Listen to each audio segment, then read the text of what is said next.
అందరికీ నమస్తే అండి. వెల్కమ్ టు అభిరుచి వంటలు. పెరుగు పులిస్తే ఎప్పుడు మజ్జిగ చారులే కాదండి, ఇలా కమ్మనైన ఉప్మా కూడా రెడీ చేసుకోవచ్చు. ఈరోజు మన ఛానల్లో పులిసిన పెరుగుతో కమ్మనైన ఉప్మాని ఏ విధంగా చేసుకోవాలో చూద్దామండి. మా ఛానల్ ఫస్ట్ టైం చూస్తున్నట్లయితే సబ్స్క్రైబ్ చేసుకోండి. టీ గ్లాస్ రవ్వను తీసుకోండి. రవ్వ ఎంత క్వాంటిటీలో తీసుకుంటే పెరుగునంత క్వాంటిటీలో తీసుకోండి. తీసుకున్న పెరుగులో 3 గ్లాసులు వాటర్ని యాడ్ చేసుకోండి. పెరుగులో వాటర్ని యాడ్ చేసుకున్న తర్వాత ఇందులో సన్నగా తరిగిన అల్లం ముక్కల్ని, పచ్చిమిర్చిని, టమాటో ముక్కల్ని, కొత్తిమీరని వేసుకోండి. పెరుగులో రుచికి సరిపడే సాల్ట్ని వేసుకొని దీన్ని ఒకసారి బాగా బీట్ చేసుకోండి. పెరుగుని బాగా బీట్ చేసుకున్న తర్వాత దీన్ని 10 నిమిషాల పాటు పక్కన పెట్టుకోండి. ఈ ఉప్మా చేయడానికి కొద్దిగా పులిసిన పెరుగు తీసుకుంటే టేస్ట్ చాలా బాగుంటుందండి.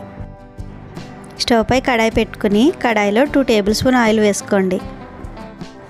ఆయిల్ హీట్ అయిన తర్వాత 1 టేబుల్ స్పూన్ పల్లీలు వేసి వేయించుకోండి.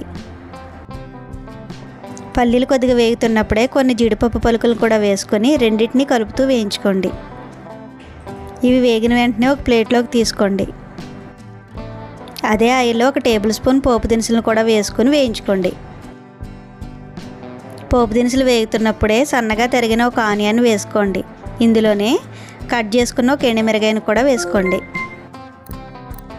ఇవి వేగేటప్పుడే ఒక కరివేపాకు రెమ్మను కూడా కడిగి వేసుకోండి. పోపు ఇలా బాగా వేగుతున్నప్పుడే ఇందులో 1/2 టీ స్పూన్ పసుపును కూడా వేసుకొని కలుపుకోండి. పోపు మొత్తం బాగా వేగిన తర్వాత మనం తీసుకున్న రవ్వను వేసుకుని ఆయిల్లో 2 నిమిషాల పాటు ఫ్రై చేసుకోండి. రవ్వ మొత్తం పోపులో కలిసి బాగా ఫ్రై అవుతున్నప్పుడు మనం కలిపి పెట్టుకున్న పెరుగును కూడా వేసుకోండి. పెరుగును వేసిన తర్వాత రవ్వ ఎక్కడ ఉండలు కట్టకుండా బాగా కలుపుకోండి. ఫ్లేమ్ సిమ్లో పెట్టి కలుపుతూ ఉండండి.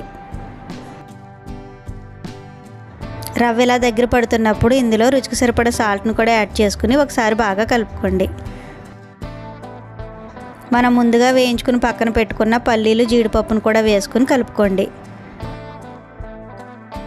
పల్లీలు, జీడిపప్పు ఇలా దించే ముందు వేసుకోవడం వల్ల మనం తినేటప్పుడు చాలా క్రిస్పీగా తగులుతాయండి.